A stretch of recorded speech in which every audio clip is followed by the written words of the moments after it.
আসসালামু আলাইকুম friend, welcome to Asma blog. আমি আবারও নিয়ে চলে এসেছি আরও একটি মিনি ব্লগ নিয়ে। আমি এখানে চলে এসেছি কিচেনে, দেখুন রান্না করতে। এখন হচ্ছে 8:30 বাজে রাত্রির।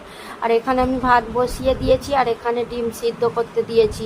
আর দেখুন অল্প একটু ভাত আছে, ওটা আতিফবাবুর জন্য, আতিফবাবুকে এক্ষুনি খাওয়াবো। তারপরে আমি রান্নাটা চাপাবো। এখানে সব কিছু বার করে ফ্রিজ থেকে রেখে দিয়েছি, আতিফবাবুকে নিয়ে চলে এসেছি খাওয়াবো বলে। এখানে আমি ডিমটা সিদ্ধ করতে দিয়েছি, 3টে ডিম সিদ্ধ করতে দিলাম। তার মধ্যে আতিফবাবু একটা দেখে খাবে বললে আতিফবাবুকে একটা দিলাম। আর এখানে আমি ডিমের একটা রেসিপি করছি, আপনারা দেখতে থাকুন। এখানে দেখুন আমি ডাল বেটে নিয়েছি, ডালটা আমি আগে থেকে ভিজিয়ে রেখে দিয়েছিলাম হলুদ লবণ লঙ্কা দিয়ে। আর ফাটিয়ে নিয়ে এখানে ডাল বড়া করে নিচ্ছি, ভেজে নিচ্ছি ভালোভাবে, লাল লাল করে ভেজে নিচ্ছি। আকিল ওই রুমেতে পড়াশোনা করছে। দেখা হচ্ছে নেক্সট ব্লগে।